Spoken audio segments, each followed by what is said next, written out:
What's up, guys, and welcome back to the channel where we learn, do, and talk about photography until we're sick of it. And today we're continuing our discussion on the all-new Canon EOS R7. Is it an outdoor content creator's dream or a cheap gimmick? We're gonna find out. So I've been doing some side-by-side comparison tests with the R7 to look at the output quality of this camera against other cameras that you might be considering purchasing. But before I get into all that in-depth testing, I thought it would be good to address some of the frequent feedback that I got from the last video where I unboxed the camera and took it out for some really challenging autofocus tests. And if I were to summarize that feedback, I would say it like this. Matt, you've convinced me that this is a competent creative tool, but can you please show me some examples of what I can create with it? I think that's a great idea, and today I'm going to do just that. So I spent the last week exploring the beautiful wild wetlands of Southwest Indiana to create some photo and video wildlife content that showcase what the R7 is capable of creating in your hands. And I'm going to reel all of that footage together at the end of this video once I get back to my computer. But one thing that's really stood out to me in using the camera over the last week is it's got a lot of cool built-in features and tools for creating content without the need for a computer. And I think that's really neat. So what I'd like to do today is get the camera out into the wetlands and see if these features are useful for the content creator on the go.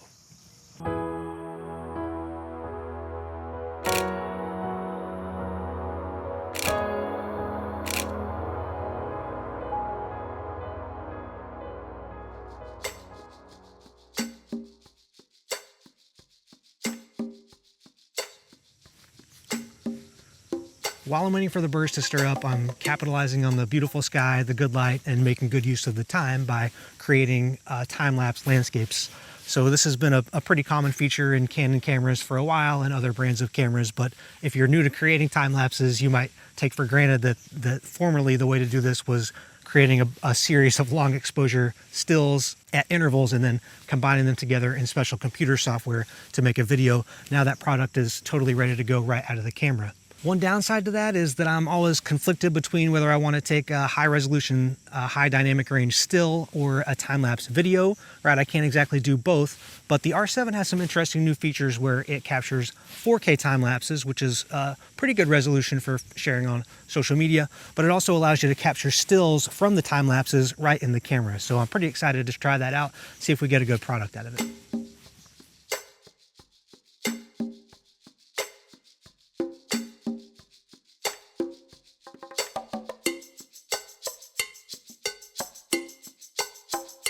I want to try the high, what's it called? High speed burst? Raw burst mode. This is incredible. I've got to show you this. So I'll point out that first off, the camera is identifying this heron as a subject. So the autofocus is working great for this shot.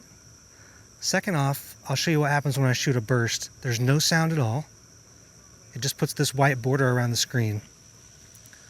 Now if I half press the shutter, it's actually pre-recording the shots before I'm taking them. Oh, now I'll track the heron right out. See, it's continually taking exposures. And when I play this back, so this is 30 frames per second, 72 full resolution RAW files. And I can find exactly the wing position that I want. Hit set and either extract it as a JPEG or I can save it directly as a RAW file.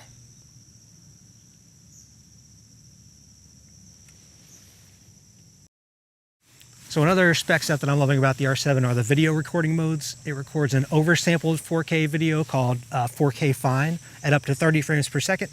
It also records regular 4K at up to 60 frames per second with or without a crop. And the great news for those of us who love to videograph wildlife, the 4K 60 crop mode, which gives you a little bit of extra reach on the wildlife, is sharper than the regular 4K 60. So I've got more in-depth testing on all the recording modes to see which ones are sharpest, which ones are the least noisy, which ones are the most detailed, the most color accurate. So if you want to see those more detailed comparisons, be sure you're subscribed to the channel. These are also support recording in the C-Log 3 profile or Canon's regular famous color profiles for using directly out of the camera. And did I mention there's also 120 frame per second slow motion video in the R7 at full HD, available in all color profiles with full autofocus. So several improvements over previous implementations of slow-mo video in Canon cameras. And that video is slowed down in the camera, so you don't have to bring it into a video editor and post-processing to get the slow motion effect.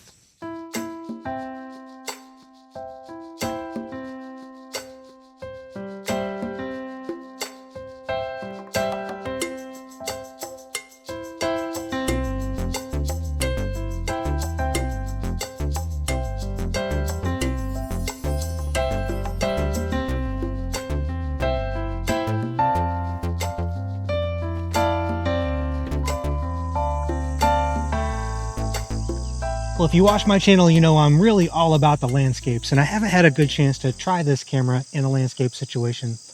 I do have a lot of testing coming up for the R7 to see if it's a good landscape camera, because I have my reservations about crop sensor cameras in the landscape scenario. But I want to see if some of the new technology has helped this come along a little more to make it more of a useful tool for landscapes, especially considering the price point. It would make a pretty compelling landscape photography option.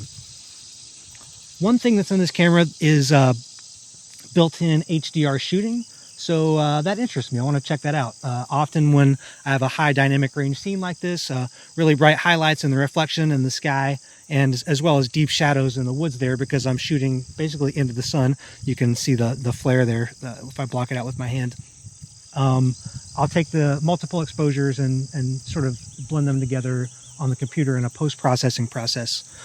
But today I'm going to let the camera do that for me. It's going to capture and automatically capture the number of raw files that it seems fit to capture all the detail in the scene. And it's going to save those raw files, and then it's also going to automatically composite them for me. So after I take the photo and I get back to the computer, I'll have a chance to compare a manual composite that I've made of the raw files and compare that to what the camera has done automatically for me. Let's see how the camera does with it.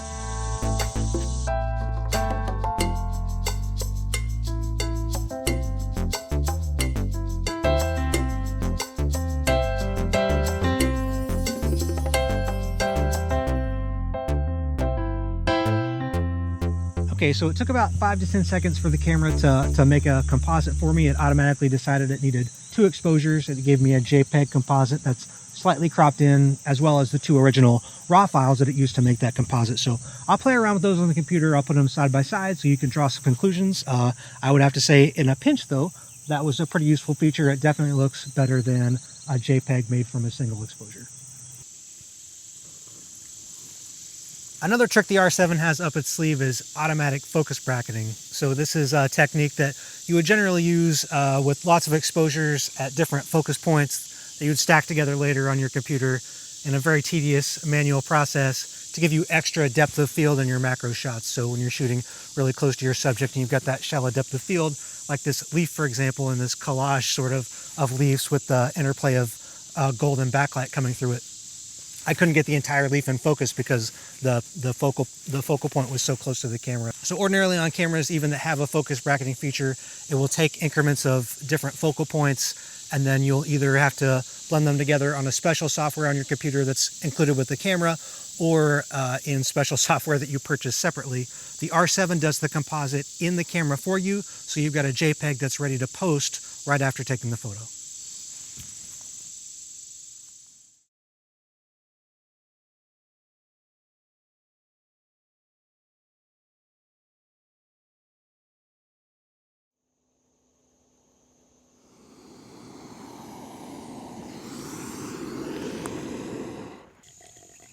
Now for the most fun part of this entire camera experiment, having a look at all the photos and videos we made, editing them and preparing them for use right here on the camera. And then at the end, I'd like to maybe throw them into an Instagram reel and shoot them out to share with the world. First, image review on the R7, super easy.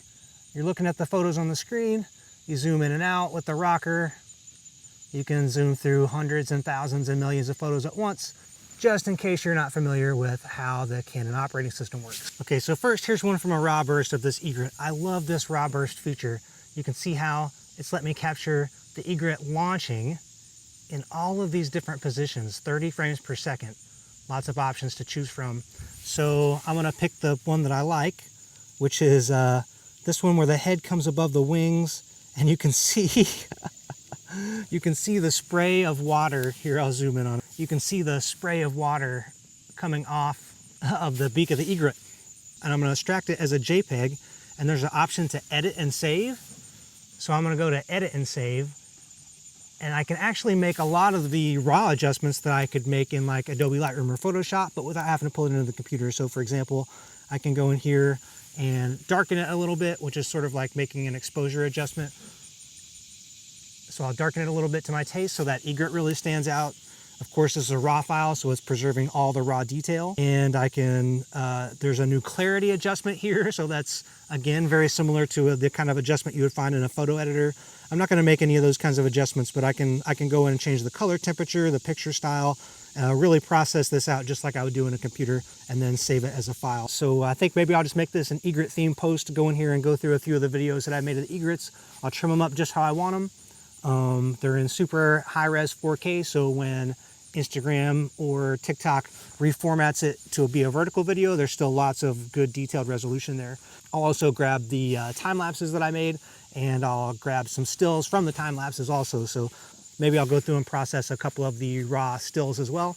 And after I've got a handful of content, I'll shoot it over to my phone with the Canon Camera Connect app, and then I'll put it together as a reel. I'll share that here in the video.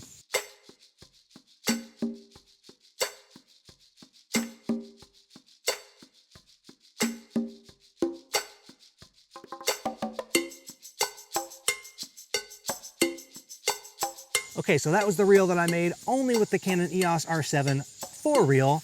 And like I said earlier this week, I've been out all through the wetlands making photos and videos to really showcase what the camera is capable of. So I'll show you some processed raw captures and some C-Log3 footage that I've graded as well right now. And until I see you next time, you guys keep an eye out and a foot forward, and thank you so much for watching.